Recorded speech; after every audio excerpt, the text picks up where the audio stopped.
Ola, son Isa Bermúdez, teño 23 anos e son de Carballo. Son artista plástica, adícome a pintar murais, cadros, dou obradoiros de bordado, de pintura. Bueno, é un pouco o que fago, faime moi feliz, a verdade. Eu son de fora, nací en Alemaña porque meus pais emigraron alí. Cando volvín, como a miña nai é extremeña, na miña casa falábase sempre castelán. Pero o resto da miña familia era galegofalante. E a verdade é que nunca tuvera pois moito interese por falar a lingua, como que non era consciente do que supoñía. E na ESO tuve unha profesora, María Xesús, que toda a xente que pasou polo meu instituto pois lembrará, que era moi apasionada pois do galego, da nosa cultura e da nosa historia. A verdade creo que algo que nunca pensei que diría, as lecturas obrigatorias pois desta asignatura que propoñía María Xesús poñían moi fácil que conectaras ca lingua, porque eran lecturas actuais que chegaban moito ao público adolescente e esforzábase en buscar libros que puideran encaixar un pouco en todas as inquedanzas, dende antoloxías poéticas ata novela de misterio ou o que fora. E un pouco aí mítico que eres adolescente e colles todo con moita pasión e moitas ganas. Era unha adolescente moi política e empecé a interesarme moito polo galego e nosa cultura. Foi aí cando intentei dar o paso a falar galego, pero cousa que en Carballo debería de ser moi fácil, a verdad, porque é unha vila na que prácticamente todo o mundo fala galego, pero sí que me pasou que empecé a ter un pouco de vergoña, pois polas míticas cousas que che din de ai, que raro se fai escoitarche falar galego, que galego tan correcto, ou cousas así, non?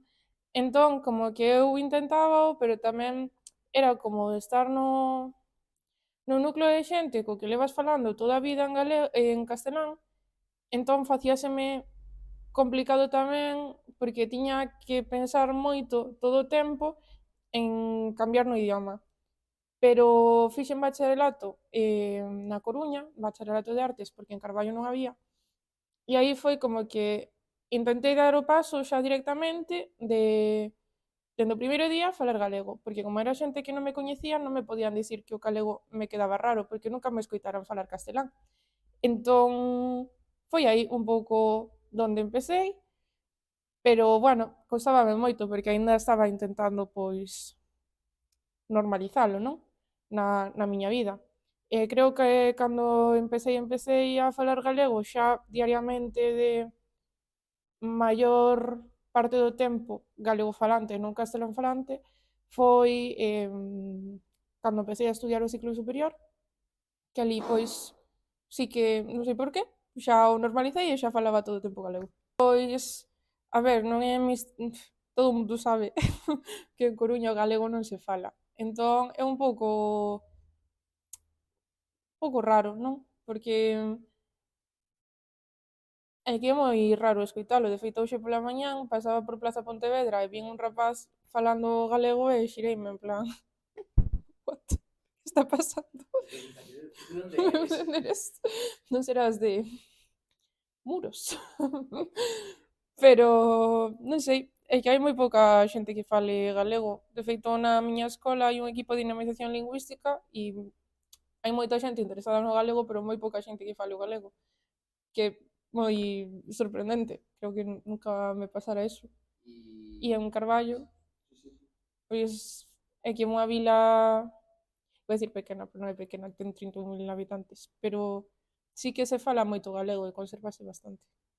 Pois moitas veces pregúntanche que de onde es, como solo por falar galego xa saben que non es da Coruña. Un pouco, déixame un pouco a cuadros a veces esa pregunta, porque como non podería ser da Coruña por falar galego. Ou algunha vez na farmacia teñome dito na farmacia pasoume, sí, rollo, podría pasarme noutro establecimiento, pero lembrome de que foi nunha farmacia que me dixeron Perdona, es que no te entiendo. E dixen, pois moi ben, solo pedí un ibuprofeno, quero dicir. Dasme un ibuprofeno, por favor. Tampouco hai moito que entender. Ao principio é un pouco complicado porque tes que facer un esforzo moi consciente de cambiar de lingua porque estás habituado a pensar nunha lingua e tes que mudar a pensar e falar noutra. Pero creo que foi o maior esforzo que tiven que facer. Xa che digo, son de Carballo, non hai ningún, creo que aquí non hai prexuízo sobre a lingua. Entón, entendo que noutro sitio igual pode ser máis complicado, pero se a metade do teu entorno xa é galegofalante, dar o paso é máis fácil porque estás máis habituado a escoitalo. Non é como estar pois na Coruña, ter un entorno castelanfalante e querer cambiar de lingua, porque todos os estímulos que tes arredor van estar en castelán, entón o esforzo é moito máis grande.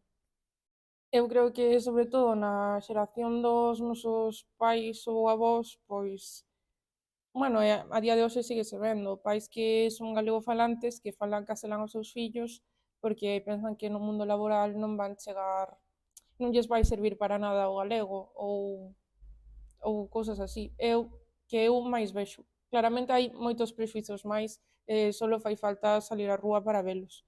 Pero eu é que creo que o que vexo máis de preto, porque traballei bastante tempo con nenos, e decretábame moito deso, de nenos que tiñan pais galegofalantes, porque a mí me falaban en galego, e cando se dirixían aos nenos, pois falaban en castelán, e algo que nunca entendo. Eu, por exemplo,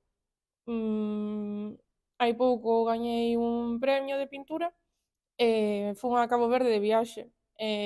Tuve a gran ventaja de que eu son galegofalante, ali falase portugués e criollo e me foi moi fácil comunicarme con todo o mundo, a diferencia do meu compañeiro, porque xa tiña unha ventaxa lingüística, que ao final é unha lingua que igual solo se fala aquí, pero é certo que ten linguas similares por todo o mundo. Xusto na miña escola, pois formo parte do equipo de dinamización lingüística e creo que a pesar de que, pois eso, gran parte do equipo non fala galego habitualmente, é certo que creo que cas cousas que facemos hai moita xente que o está empezando a plantexar, a dar o paso. E algo que me alegra bastante. Por exemplo, tamén están, bueno, supoño que haberá en todas as enseñanzas, pero nas nosas hai uns premios de proxecto integrado en galego e o mellor proxecto de cada disciplina leva pois un pequeno agasallo por presentalo en galego. E creo que é un bo esforzo. O sea, ojalá non fixeran falta eses premios, porque non creo que haya que premiar a xente por falar na nosa lingua, é algo que debería de sair de nós. E facelo por interese non é o motivo correcto, me parece. Pero é certo que é un bo incentivo para a xente que igual non o plantexa, porque teñen que esforzarse durante pois 3 meses ou os que sexa a desenvolver un proxecto en galego, pensar en galego e formar unha rutina co galego. E creo que é un bo paso pois para empezar a falalo. Eu non teño tanto coñecemento sobre outros ámbitos profesionais e é o que veño dicindo de antes, que meu círculo cercano é galegofalante. Entón, meu círculo cercano artístico, polo xeral tamén é galegofalante. Estou moi contenta porque sí que creo que hai bastante xente en Galiza que pinta en galego. Estou contenta por iso, pero tampouco podo dicir, sí que creo que hai pois, moita xente que pinta en galego e é certo que noutros ámbitos igual non sucede. Eu utilizo o galego en todos os ámbitos da miña vida, verdad? Non creo que me resulte difícil falalo en outros ámbitos, de feito que me costa ahora mismo é falar castelán. Ou cando ven xente de fora, porque ás veces coincides con xente que ven de fora e se me olvida que teño que cambiar o chip ao castelán. Eso non quere dicir que ás veces se me escape e fale castelán, porque ao final son neofalante, pero eu o que recomendaría sería buscar un pequeno ámbito da túa vida no que penses que che vai ser máis fácil, pois Por exemplo, facer a compra en galego. Nadie te coñece, nadie te vai xulgar de se o falas ben ou se o falas mal, de feito é unha transacción verbal moi pequena, de apenas uns minutos, e creo que é un bo punto para construir un hábito. Se a xente que pensa que o galego está a desaparecer, pois, por desgracia, diríalle que ten a razón. Só hai que ver as estatísticas que salen últimamente sobre o uso da lingua e é certo que cada vez se fala menos. É algo que me dá moita pena, pero por eso é importante ter xente que construa políticas lingüísticas a favor de conservar este aspecto tan importante do noso patrimonio, porque ao final forma parte da nosa cultura. Nosa cultura non é solo a música ou a historia, nosa cultura tamén é a nosa lingua.